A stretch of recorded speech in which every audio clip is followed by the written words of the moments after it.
faire avec le peuple, de faire pour le peuple. C'est l'histoire d'une victoire providentielle, celle d'un parti qui avait tout pour échouer. Zéro capital politique, un programme minimaliste et une ligne communautaire assumée. Derrière cette success story se cache un fin stratège, un capitaine issu de plusieurs mondes à la fois. Docteur en mathématiques, chef d'entreprise et haut responsable du monde culturel wallisien et foutounien, à 34 ans, Milakulo Tukumuli est devenu presque une icône pour sa communauté. Quels sont les ingrédients du succès? Qui est vraiment aux commandes de l'éveil océanien? Ce soir, nous vous racontons l'histoire de ces outsiders qui ont fait vaciller les équilibres politiques.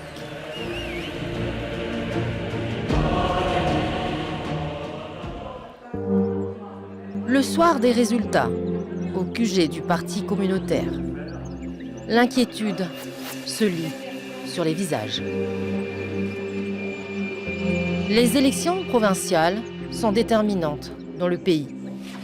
Tous les 5 ans, les Calédoniens renouvellent les 76 conseillers des 3 provinces de l'île. 54 d'entre eux siégeront au Congrès, institution suprême qui élira ensuite le gouvernement collégial de l'archipel. Alors, quand les résultats tombent, c'est l'euphorie. Le score prédit par Milakulo Tukumuli est bien celui qu'il avait annoncé.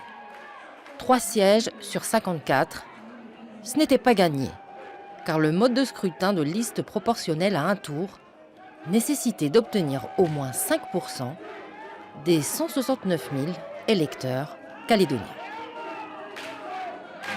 Les résultats sont ceux que j'avais estimés, ceux que j'avais calculés.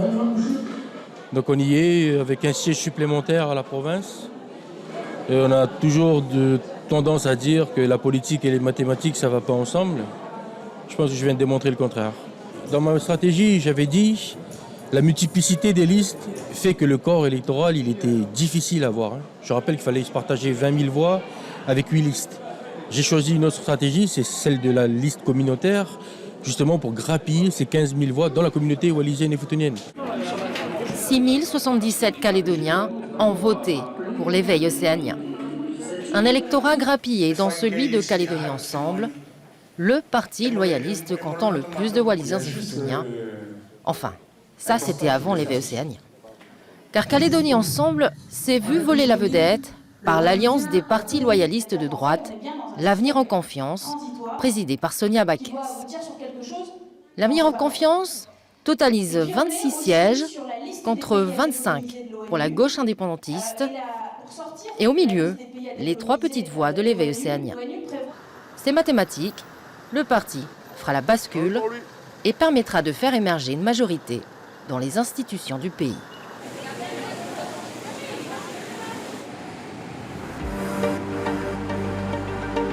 Près de 2 semaines se sont écoulées après les provinciales. Nous retrouvons Milakulo, Velma et Vaimoa dans leur nouveau bureau d'élus à l'Assemblée de province. Il est tard, 19h passées, quand soudain... Oui. Les amis. Conseiller. L'homme aux cheveux gris est un ténor de l'Avenir en Confiance, parti vainqueur, rappelez-vous, de ces élections. Ce soir, il y a tractation. Tractation pour la présidence du Congrès. Ça s'annonce très compliqué. C'est difficile parce que les logiciels n'ont pas changé. Le 12 mai, on a créé un petit séisme en Nouvelle-Calédonie, dans la mesure où il n'y a plus de majorité, et les partis existants ont du mal à l'intégrer. Les logiciels, c'est quoi les logiciels? Les logiciels, c'est qu'ils ne sont plus majoritaires. Il faut faire la mise à jour pour travailler avec l'éveil océanien. Or, on constate aujourd'hui que le logiciel il n'est pas mis à jour. On est toujours dans les vieux schémas. On a l'impression que la communauté appartient toujours au parti loyaliste, ce qui n'est pas le cas. Pendant ma campagne, j'ai parlé d'émancipation politique. C'est vraiment ce que nous sommes en train de faire aujourd'hui. Milakolo Tukumuli a porté Sonia Bakes et son groupe à la présidence de la province sud. Mais en retour, l'Avenir en Confiance n'a rien partagé. Une décision très décriée, et vous allez le voir, aura de lourdes conséquences. Au boulevard Vauban, le jour de l'élection du Congrès, les élus sont accompagnés de leurs familles. C'est un jour historique. Tout le monde le sait. La présidence de la plus haute institution calédonienne dépendra du vote de l'éveil océanien. Alors, les courtisans sont nombreux. Mais ce qui se passe ensuite est un véritable petit séisme politique. Écoutez bien l'annonce de Vaimou Amouliava. Elle est révélatrice de l'ADN des trois élus. Merci, Monsieur le Président. Le veille océanien, le dieu Mafouike, présente la candidature de Mme Velma Falayo. Le dieu Mafouike est un dieu polynésien dont la colère provoque des tremblements de terre. Bon, la terre n'a pas tremblé, mais l'annonce des résultats a fait l'effet d'un coup de tonnerre. À en croire, les mines dépitées des formations loyalistes. Pourquoi ce vote? Pourquoi pas? C'est pas une réponse. Si, c'est une réponse. Si vous me dites pourquoi, c'est pourquoi avoir choisi, vous l'avez entendu, le nouveau président du Congrès. Nous avons choisi de faire une majorité océanienne. Certains diront que c'est une majorité indépendantiste. Je rappelle juste que nous avons porté Sonia Bakes à la présidence de la province sud. Nous respectons le choix des électeurs. Nous ne sommes pas des faiseurs de roi, nous sommes des faiseurs de démocratie. Donc nous avons porté Sonia Bakes à la présidence de la province sud. Aujourd'hui, la démocratie l'a emporté aujourd'hui, d'une certaine manière. 26 sièges pour les indépendantistes, 25 sièges pour les loyalistes. Donc nous sommes inscrits dans cette mouvance-là de changement. Aujourd'hui, ils ont fait un choix, l'éveil océanien, de ne pas soutenir le candidat qui était convenu, qui était celui de Calédonie Ensemble, que nous avons soutenu, en la personne de Magali Manoualalo. Nous avons porté nos voix sur cette candidature et c'est vraiment l'éveil océanien qui a choisi de ne pas porter ses voix sur les non-indépendantistes, mais de porter ses voix sur la candidature indépendantiste. Donc il faut que l'éveil océanien réponde de cela face à leurs électeurs. Il est inenvisageable pour nous que prochainement le gouvernement de la Calédonie soit doté d'un président indépendantiste alors que les Calédoniens, le 4 novembre et le 12 mai dernier, dans une très large majorité, ont donné des représentations non indépendantistes à la Nouvelle-Calédonie. Ça serait une trahison pour les Calédoniens si l'éveil océanien jouait ce jeu-là, de doter effectivement le gouvernement de la Calédonie d'un président indépendantiste. Sur la toile, les réactions n'ont pas tardé. Parmi les observateurs politiques, certains s'inquiètent. Là, ils surfent sur un fil. Quand ils se penchent de l'autre côté, comme disait Ouamitan, en bas, c'est les crocodiles qui les attendent. Quand ils se penchent de l'autre côté, en bas, c'est les hippopotames qui les attendent. Donc, faire de l'équilibrisme, ça ne va pas durer longtemps. Ils font une entrée fracassante dans les institutions. 4 sièges en province sud et 3 au congrès du pays. C'est historique dans notre pays. Donc c'est une véritable performance. Ça, c'est un premier point. Le deuxième point, c'est que, et là on les a soutenus, ils ont permis l'élection d'un président du Congrès indépendantiste. Donc, ils sont allés dans notre sens. Et pour ça, on les encourage. Après, il y a des zones d'ombre, des choses plus ou moins floues. Le fond de pensée politique qu'ils ont utilisé, c'est un fond communautaire. Nous, c'est l'inverse. Nous, on parle d'un concept politique que l'on développe depuis 1983, c'est celui du peuple calédonien.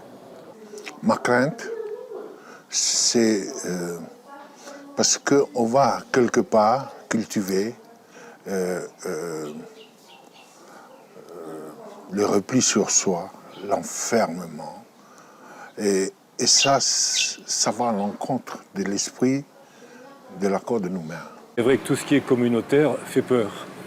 On imagine mal en France métropolitaine une liste, mettons, qui s'appellerait l'éveil maghrébin. Pourquoi est-ce que ça fait peur justement? Ça fait peur parce que justement la Seconde Guerre mondiale a porté au pire le sentiment d'appartenance presque biologique, et donc communautaire, puisque les Allemands, les nazis, ont massacré systématiquement des Juifs parce qu'ils étaient Juifs. Pas pour des raisons militaires ou des raisons économiques, parce qu'ils étaient Juifs, ou des Tziganes, parce qu'ils étaient Tziganes. Il y a eu une inquiétude, mais dans les partis ici. Et cette inquiétude a été très vite mise sous le tapis, parce qu'on s'est très vite rendu compte que cette liste était certes communautaire, mais qu'elle allait devenir faiseur de roi ou faiseur de démocratie, comme dit Milakolo Tukumuli. Et donc qu'il fallait en tenir compte et ne pas forcément s'y opposer très fortement, sinon on n'aurait pas ses voix. Donc il y a un problème très arithmétique et très concret, là. Qui dit communautarisme dit rencontre culturelle. Comme ici, au Tawassou, un rassemblement où l'on boit le breuvage traditionnel, le kava, servi généralement dans un récipient en bois appelé tanoa. Au-delà des traditions, ces rassemblements permettent de maintenir la cohésion sociale et d'entretenir l'électorat.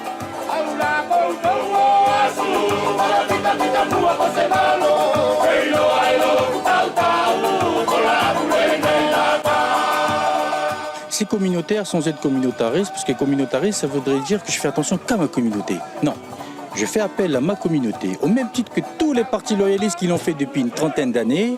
Faire appel à la communauté wallisienne, c'est pas leur communauté, c'est la mienne. Déjà de 1, je fais appel à ma communauté pour me porter dans les institutions, et quand on sera là-haut, on parlera pour tous les Calédoniens. Mais au moins, il y aura une voix à l'intérieur des institutions qui pourra défendre les intérêts de la communauté wallisienne et futonienne. C'est ce que nous voulons. C'est pas communautariste. Comme vous le savez, dans moins de 10 mois, il y aura les municipales qui vont arriver. Donc l'éveil océanien compte présenter des candidats dans au moins 5 communes de la province sud, peut-être la province nord, à voir. Mais l'éveil océanien est appelé à grandir aujourd'hui. Donc on ne va pas s'arrêter là. Aujourd'hui, il faut structurer encore plus le parti et faire en sorte que l'éveil océanien vive et survive. Et pour grandir, il y a des rituels de passage qu'il faut réussir, comme les interviews. Aujourd'hui, par exemple, nous avons assisté à une séance d'info-training au bureau politique du parti. L'équipe de communication prépare leur président à une interview télévisée prévue à une heure de grande écoute. La remodifier, c'est ça pour vous dire. Oui, c'est le modèle de société qui est bon. L'actualité du moment étant l'accession d'un indépendantiste à la présidence du Congrès grâce à l'éveil océanien. Elle s'est développée sur cette question-là. Pour ou contre l'indépendance? Je suis certain que depuis 30 ans, une petite voix à l'intérieur d'eux-mêmes a eu envie de faire ce choix-là. Hein? Mais le beuglement des vaches qui tourmente le Calédonien. Entre deux réflexions profondes, une petite vanne s'impose. C'est Vaille-moi. Dans le parti, tout le monde l'appelle le philosophe. Est-ce que vous avez fait ça durant la campagne aussi ou c'est juste ponctuel ? Non, ce n'est pas ponctuel, c'est un exercice que nous faisons régulièrement, puisqu'il est important de préparer nos réponses en fonction des questions et de l'actualité calédonienne. Depuis la création du parti politique, il y a plusieurs mois, l'éveil océanien dispose d'un groupe de communication qui est très bien structuré. Il y a aussi une équipe de veille juridique, de veille de l'actualité. Voilà. Et tout ce travail est fait en amont par des petites mains dont j'en fais partie. Lors de son interview, le chef du parti explique qu'il a voulu équilibrer les pouvoirs Il souhaite aussi dépasser le clivage loyaliste-indépendantiste. J'ai l'intime conviction que la Calédonie doit rester française. Là n'est pas la question. Au-delà de la question qui nous divise maintenant depuis plus de 30 ans, il faut mettre cette question de côté et construire un modèle de société qui convienne à l'ensemble des Calédoniens. Et votre électorat vous comprend dans cette démarche? Oui, absolument. J'ai fait campagne pendant 5 mois avec justement ces éléments. Je savais que j'allais être la charnière au Congrès et donc au gouvernement, et je leur ai dit la chose suivante. Travailler avec les indépendantistes, ce n'est pas travailler pour l'indépendance. Travailler avec les loyalistes ne va pas faire que la Calédonie va rester française. Mais pour autant, il y a des réflexes, M. Toukoumbouli. Votre électorat, il est plutôt loyaliste. Oui, complètement. L'électorat de Wallis et Futuna, en Nouvelle-Calédonie, il est à 90% loyaliste. Mais voter pour M. Ouamitan, ça ne veut pas dire voter pour l'indépendance. Je vote pour un projet de société pour avoir plus de justice sociale en Nouvelle-Calédonie. Mettre de côté le positionnement de pour ou contre l'indépendance, c'est comme oublier qu'on a un nez au milieu de la figure. Ça, il faut être clair. Il faut se positionner, mais quelle que soit leur position. Après, on peut être contre parce qu'on a des raisons, ok. Mais jouer le flou, je pense que c'est... Et puis... Vous pensez qu'il joue le flou après, voulant éluder cette question, mettre de côté la question de l'indépendance? Après, moi, je ne suis pas dans leur tête. Hein. Je ne vais pas parler pour eux. C'est nos familles, c'est suffisamment délicat comme ça. Mais à un moment donné, il faut prendre position. Et nous, on a toujours considéré qu'en politique, le manque de clarté, c'est jamais bon sur le court, moyen et le long terme. Dans ce pays, il faut d'abord régler le problème de l'indépendance.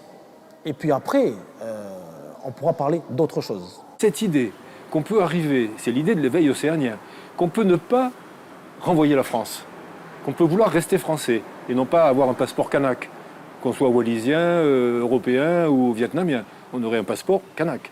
Donc en Australie, on va au Vanuatu, on dira vous êtes quoi? Moi je dirais je suis kanak, hein, si j'ai un passeport kanak, à moins que j'ai un passeport français aussi. Donc ça peut être tellement différent qu'il y aura quand même ce clivage. Mais on a vu le 4 novembre 2018 que ce clivage n'a pas abouti à des troubles trop graves.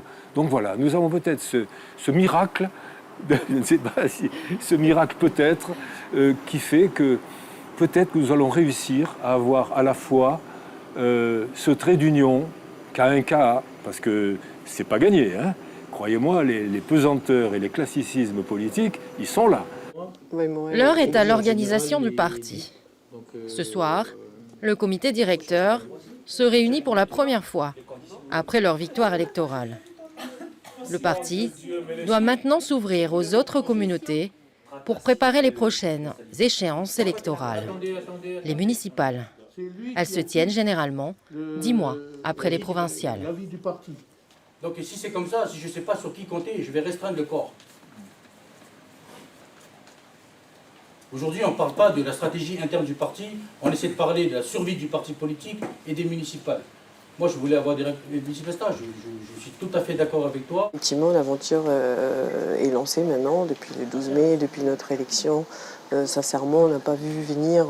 Moi, personnellement, je n'ai pas eu le temps de me retourner. Et c'est vrai que, du coup, les tractations se sont faites très vite. Il y a eu l'installation de l'Assemblée de province. C'est vrai que, du coup, le parti s'est senti un peu délaissé. On n'a pas eu le temps de revoir nos troupes, seulement pour restructurer notre parti, parce que nous-mêmes, les élus, nous avons un rôle au sein du parti et on n'a pas eu le temps de remettre à jour un peu les choses. Donc ce soir, c'était l'occasion de se retrouver et de remettre à plat ce qu'il fallait revoir pour le bien du parti et pour la suite des événements. Pour penser comme un politicien, il faut acquérir certains codes. Le Congrès, justement, dispense des formations. En tout cas, c'est le groupe le plus grand nombre d'élus. Ça, c'est une réalité. Mais ça ne veut pas pour autant signifier qu'il y a un rapport hiérarchique. Mais ces formations suffiront-elles à armer durablement les nouveaux élus? Pour l'instant, pas suffisamment, mais je pense que déjà une première année de mandat, ça va aider à découvrir plein de choses, à comprendre, à voir le fonctionnement en fait des institutions, à s'imprégner en fait des différentes choses qui ont été déjà mises en place. Et je pense que c'est un travail qui s'inscrit à long terme.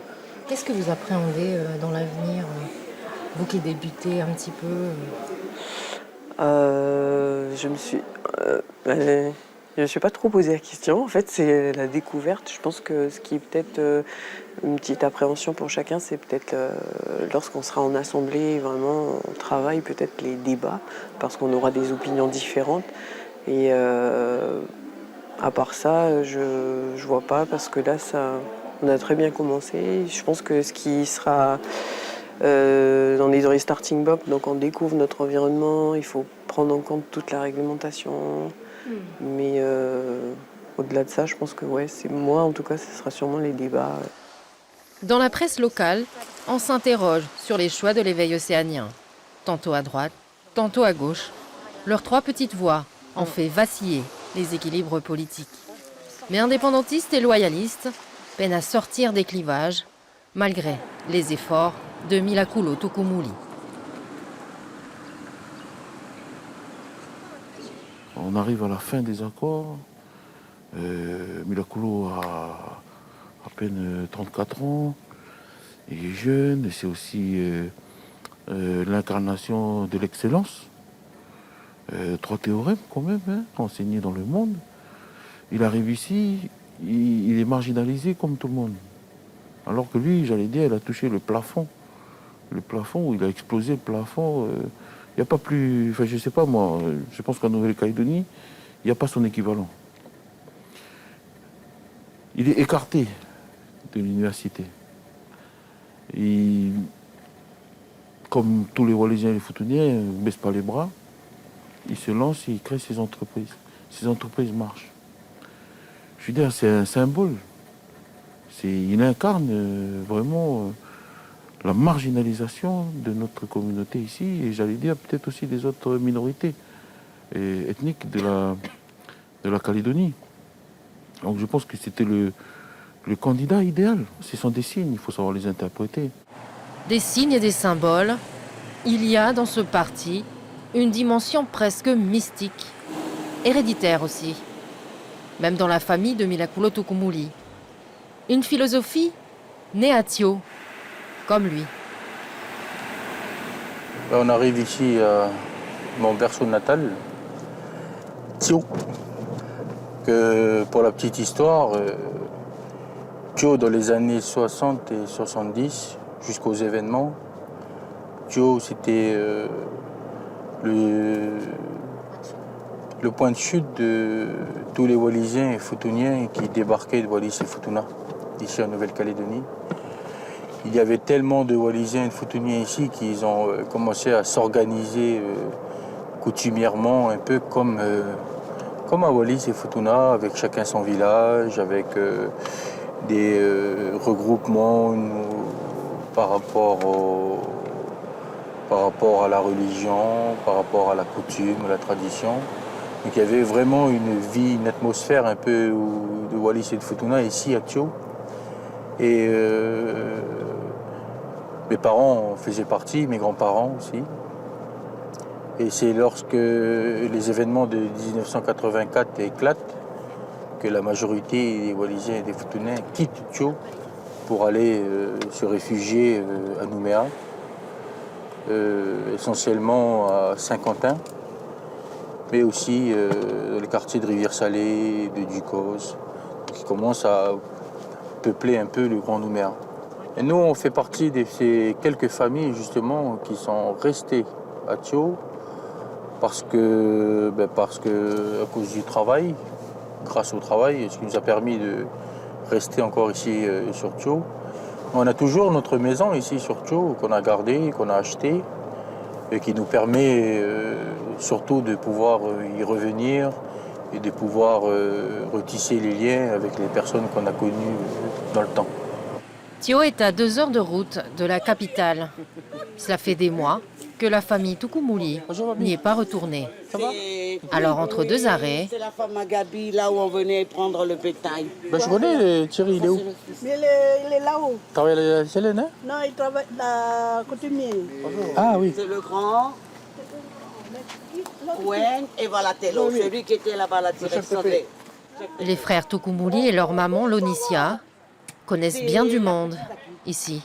La petite, elle qui est assise, La fille à Siméon. Ah, Siméon. Il est là. Regarde.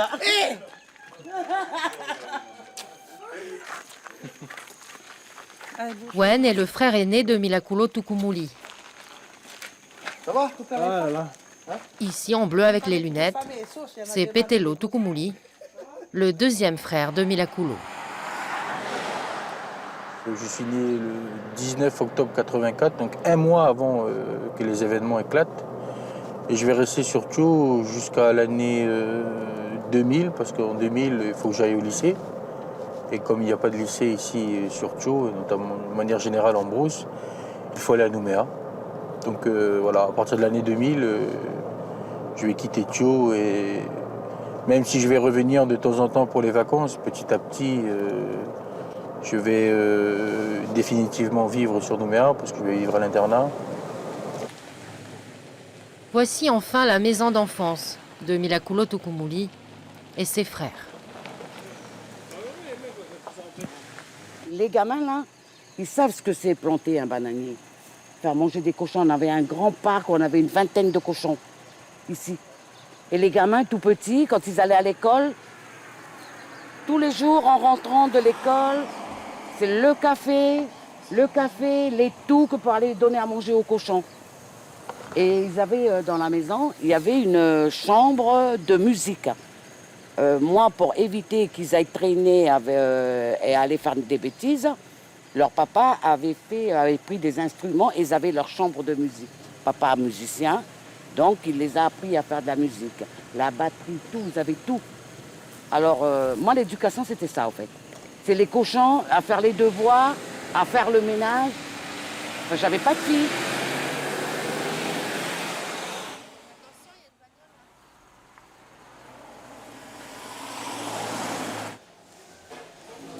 Alors vous êtes chez vous, là, les garçons? Ouais.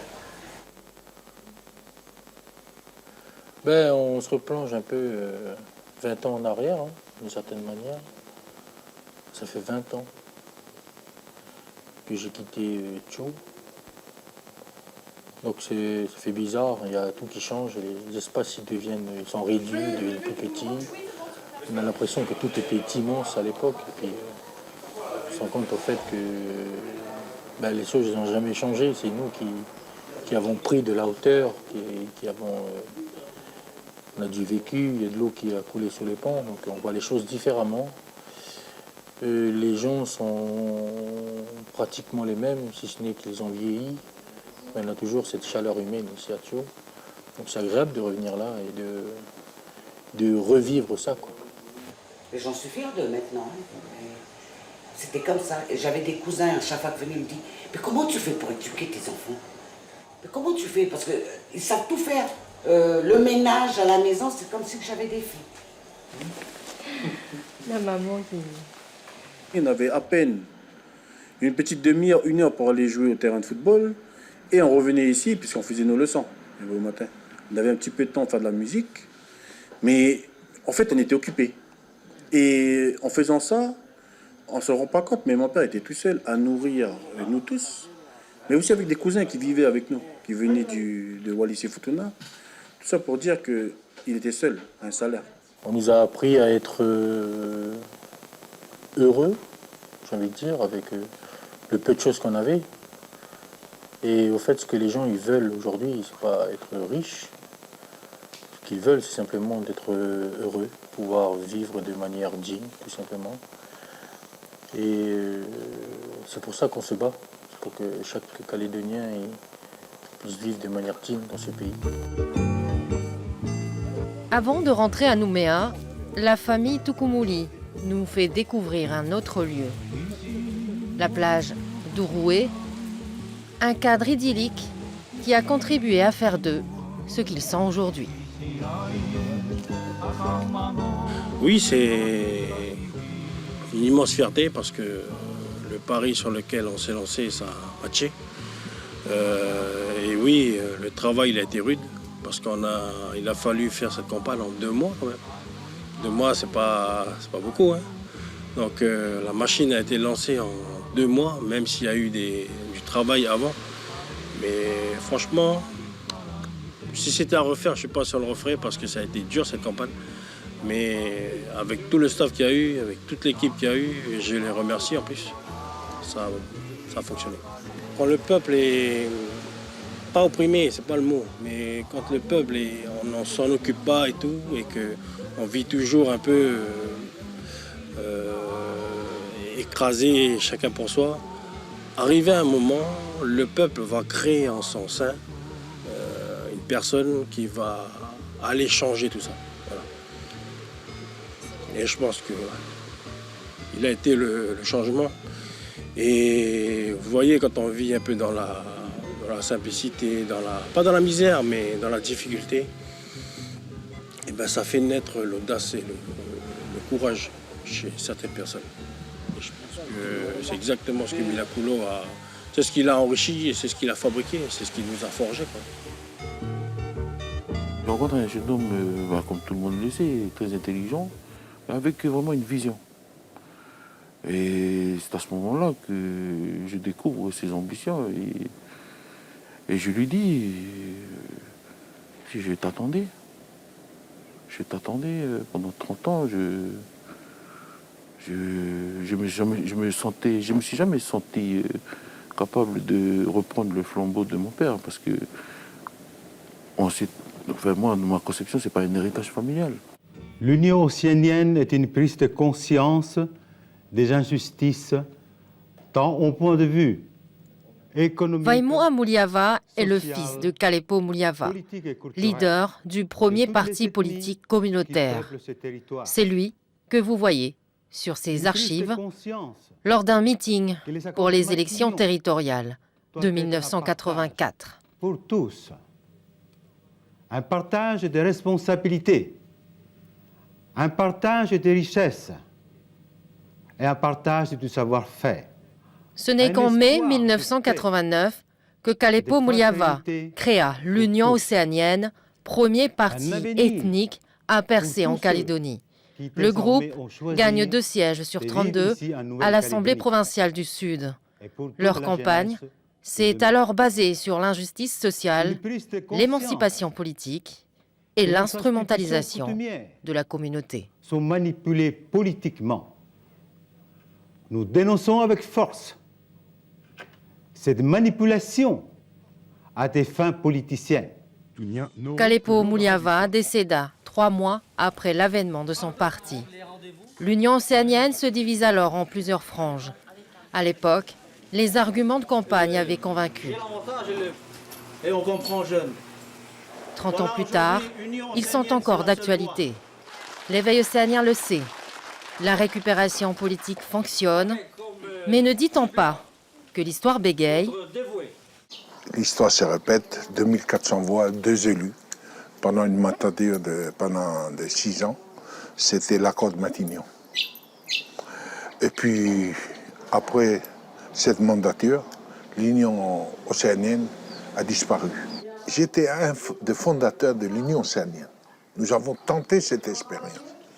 Et on s'était rendu compte de l'inefficacité d'une telle démarche. S'ils sont efficaces, s'ils considèrent qu'à 3, ils vont pouvoir changer la société calédonienne. Vous y croyez, vous? Et ils vont durer.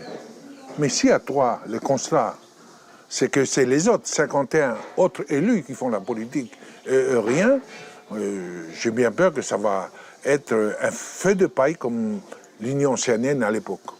Il a réussi parce que le travail avait été fait. Bon, pour moi, je vois comme ça. Oui, le travail de conscientisation, il y a eu un travail de conscientisation qui a été fait par l'Union océanienne et par le RDO, le Rassemblement démocratique océanien. Avec nous, nous avons fait aussi ce travail-là. Imaginez par exemple combien dans les campagnes électorales depuis les 30 dernières années, combien de fois nous avons été voir la communauté. Une semaine avant la dernière séquence politique, l'élection du gouvernement, l'éveil océanien sort son joker, le New Deal calédonien. Il s'agit d'une série de 10 mesures pour relancer l'économie. Et comme à chaque fois, c'est sur les réseaux sociaux que l'information est dévoilée. Augmenter le SMIC, lever les protectionnismes, ouvrir le corps électoral, ces réformes sont jugées très libérales, trop même. Le communiqué du New Deal va dans ce sens. C'est-à-dire qu'on a déplacé le débat, non pas sur la position du pour et du contre, mais sur des mesures économiques et sociales de ce fait. Pourquoi ? Parce qu'avant de partager une richesse, il faut déjà la créer. Donc certains pensent que c'est trop libéral. Nous avons une large autonomie en Nouvelle-Calédonie. Et si la situation du pays est celle qu'on retrouve aujourd'hui, c'est parce que nous, les Calédoniens, nous n'avons pas su relever les défis qui nous attendaient. Donc ça, c'est pour le New Deal. Concernant le vote de l'avenir en confiance, je voudrais juste rappeler que l'éveil océanien, c'est le seul mouvement qui a discuté avec toutes les formations politiques.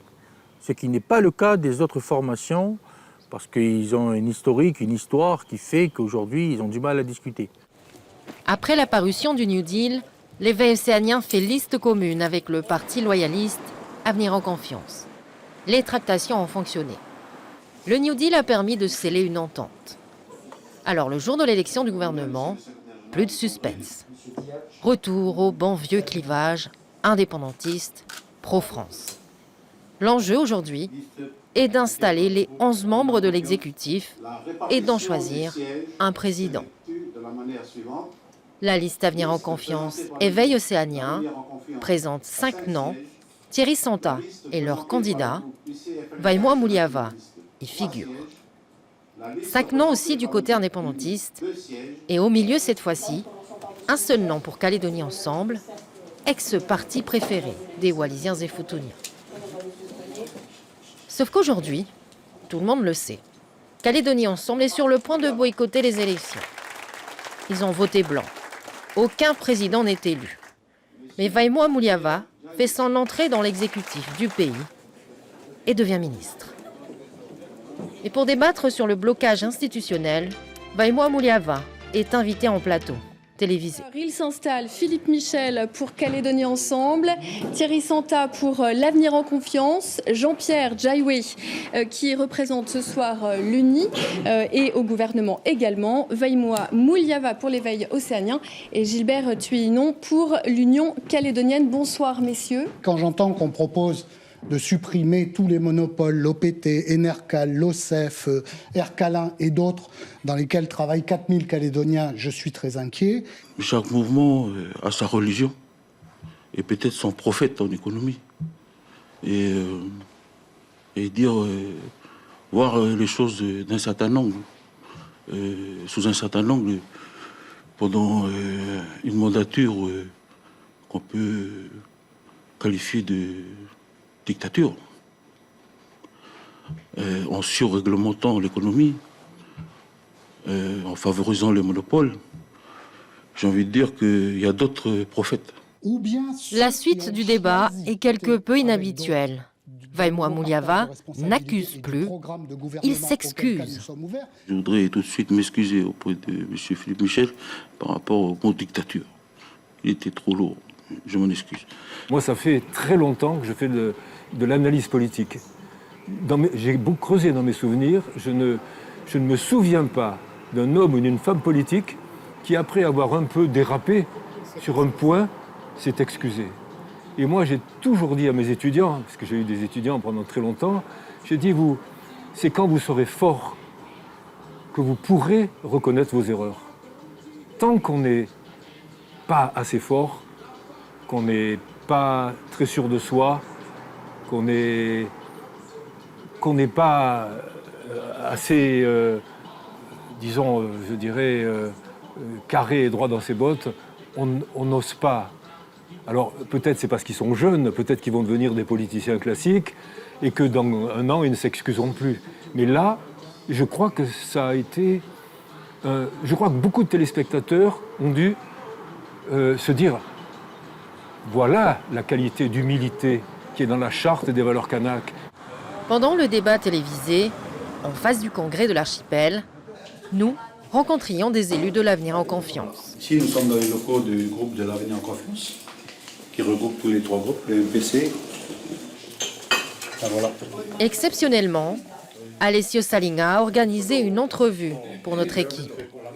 Des militants et quelques élus de l'Avenir en confiance sont là ce soir. Ils nous racontent leur parcours et leurs espoirs pour l'avenir de la communauté.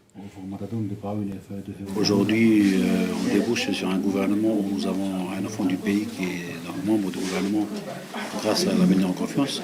Donc pour nous, c'est une fierté. Donc on ne peut que saluer la sérénité des ententes qu'ils ont eues pour élaborer cette liste pour qu'on puisse y arriver. Il faut juste que l'éveil océanien prenne en compte le fait qu'il y ait également d'autres Wallisiens futuniens dans d'autres partis politiques depuis longtemps.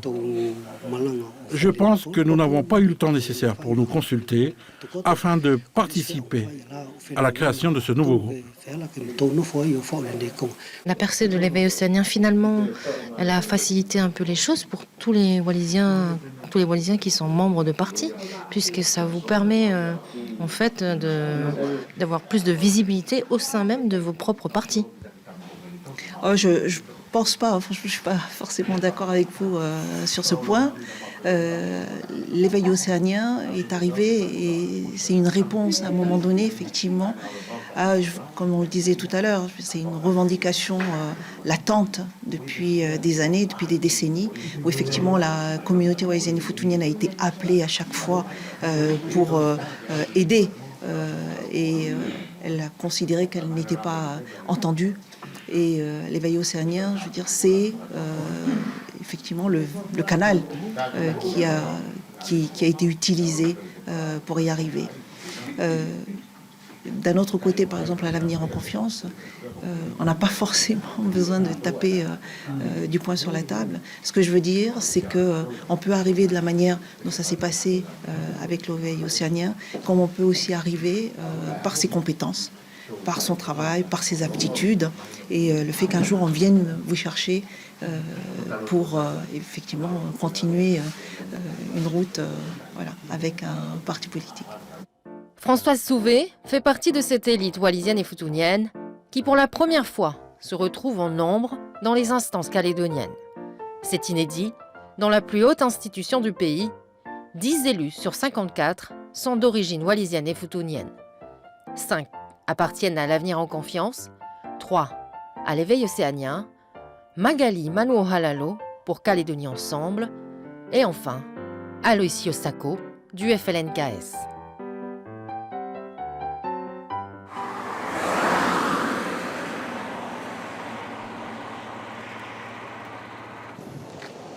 On a rendez-vous avec tout le groupe de l'éveil océanien pour, tu sais, Myrna, c'est le mois de Marie.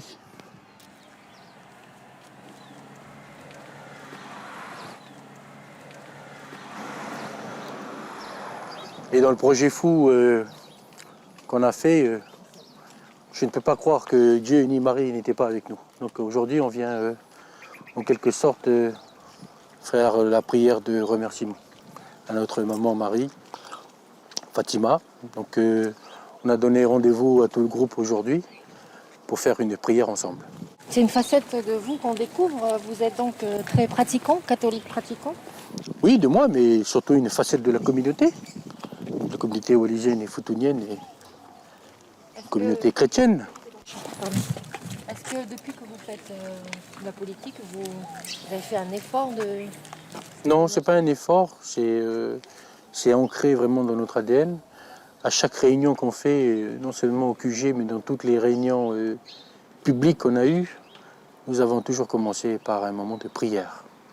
Donc c'est dans notre ADN et aujourd'hui, on vient remercier maman Marie pour les grâces qu'elle nous a données. Vous êtes comme Einstein qui pensait que l'existence de Dieu était une évidence.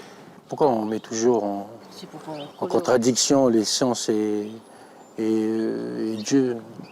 On n'a pas trouvé encore le lien scientifique, mais moi je suis convaincu que Dieu existe et que tout ce qu'on fait, c'est à son image.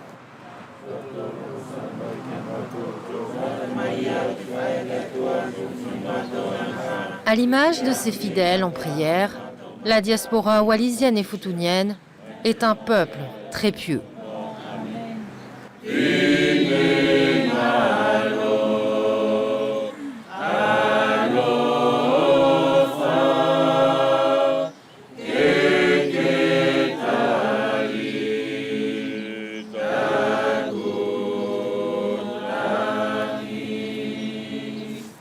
C'est la réussite du mouvement, c'est la réussite d'une idéologie, c'est la réussite aussi de la communauté, je dirais, parce que ça fait quand même plus de 30 ans que nous étions sans leader dans la communauté wallisienne et futunienne. Et puis aujourd'hui, c'est un fait, on a réussi quelque chose de formidable. Nous avons eu le soutien de nos parents, nous avons eu le soutien de nos anciens ici. Certes, il y en a toujours, il y a toujours une partie de la population qui médit ou qui ne croit pas, qui n'a pas foi en sa jeunesse. Mais cela ne nous a pas dérangés. Cela nous a plutôt permis d'insister au niveau de notre campagne concernant notre objectif.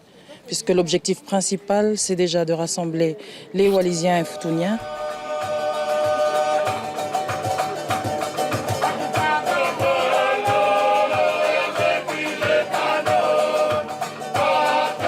Ce chant traditionnel a été composé spécialement pour Milakulu Tukumuli. Il raconte le combat électoral du parti communautaire et fait l'éloge de ses membres fondateurs.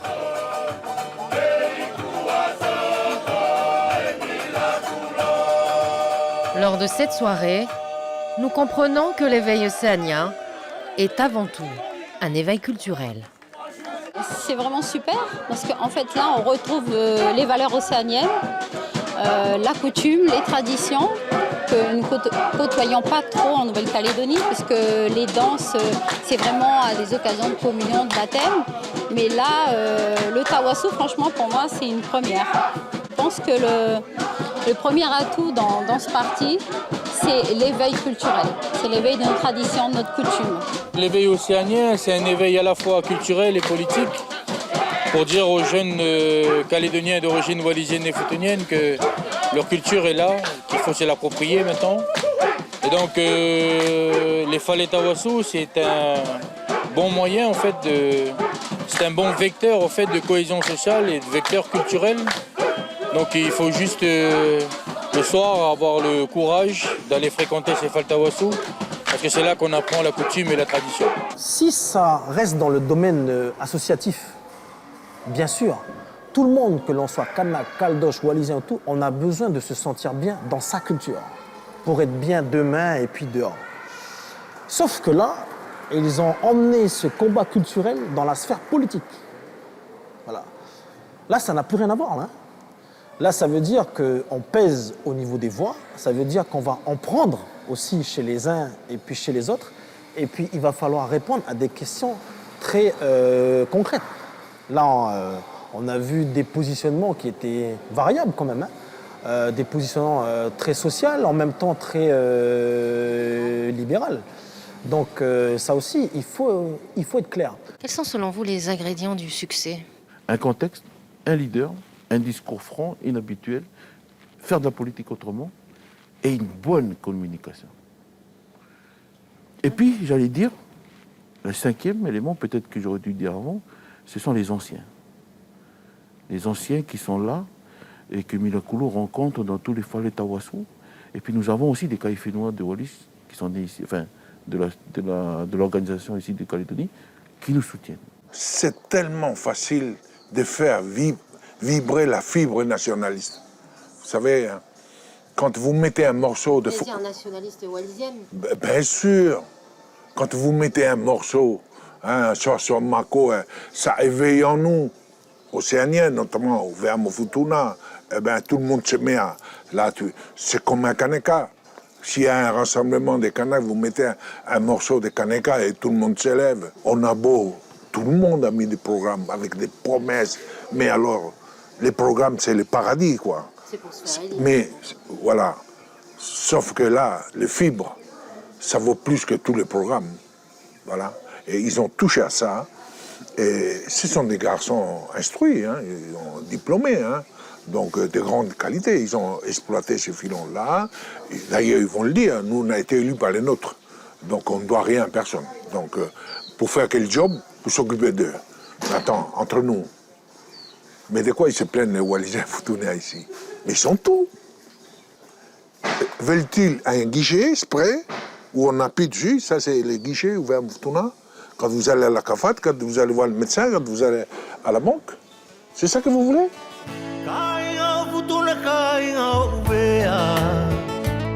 Ah, la fibre nationaliste. L'éveil océanien s'est érigé en troisième voie. En émergeant de l'ombre, le parti a ébranlé les certitudes des deux grandes formations politiques. Mais très vite, il se heurte à 30 ans de clivage socio-politique autour de la question de l'indépendance. Malgré tout, dans la diaspora wallisienne et futunienne, la plupart continuent de voir en lui un miracle, comme son prénom en wallisien. D'autres encore attendent de voir, car son parti représente dorénavant toute une communauté dans les institutions calédoniennes. Un événement historique qui survient à un moment clé. Cette mandature engage la fin de l'accord de Nouméa, dernier accord avant l'accession ou pas de la Nouvelle-Calédonie à la pleine souveraineté.